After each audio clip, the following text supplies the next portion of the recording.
แปมอีกแล้วในช่องปอมแปมพาลุยเนาะมันนี่แปมสิพาไปเบิ่งอันเขาเจ้าเอาพึ่งเนาะอันน้องชายว่าจิเอาพึ่งอยู่แคมป์เฮือนนี่แหละบ่ได้เลี้ยงแต่ว่ามันมาอยู่เองเนาะนี่จะไปเบิ่งว่าสิได้หรือบ่ได้ไปเบิ่งเขาเจ้าเกมสุดกันสุดจับพึ่ง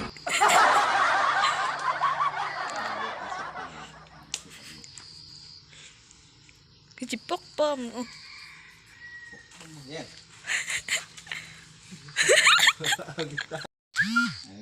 ปลอดตี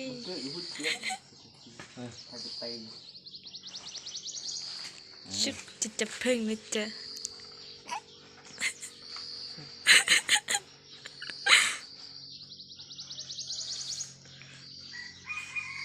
นกทิม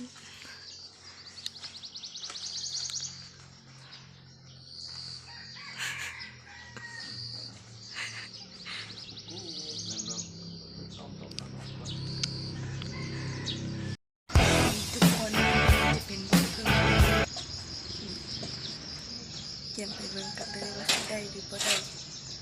ถูกว่ามีปิ้งปลากันนี่ปิ้งปลา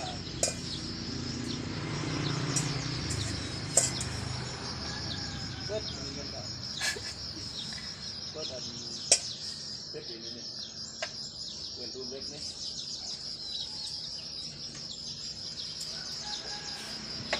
จะได้กินอยู่บ่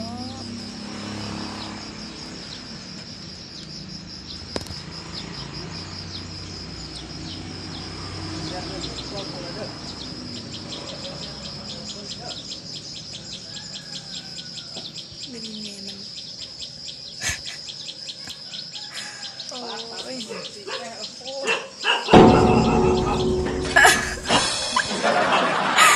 เร็วโอ้ยไม่ได้กินซ้ำตอนนี้กับเปลี่ยนคน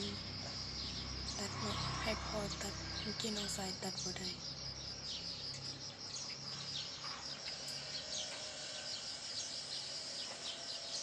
นี่ได้แล้ว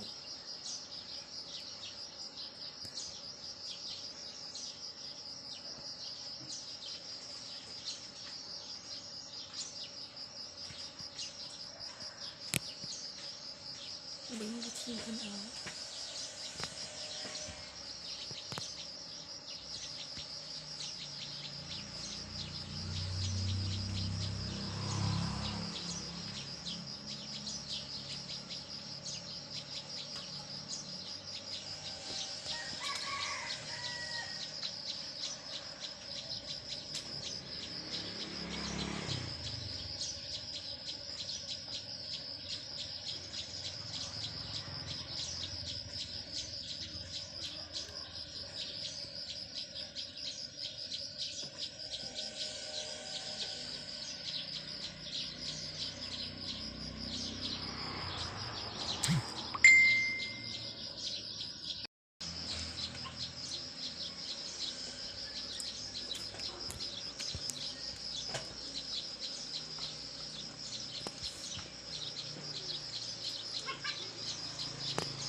นี่หลายสมควรเนาะพึ่ง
พึ่งที่พอเขาได้มาเนาะ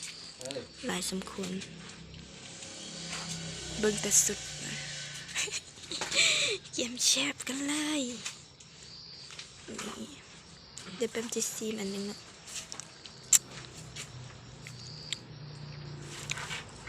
อุปมืออันนึงเม็ด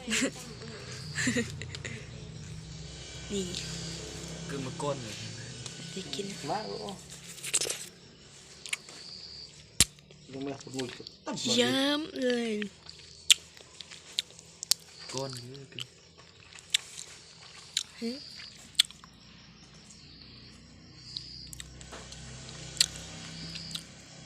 ไตก้นตัว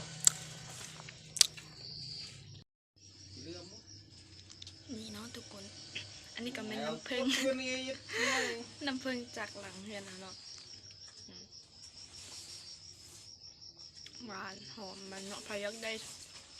สั่งซื้อได้จะมีพร้อมขายเนาะ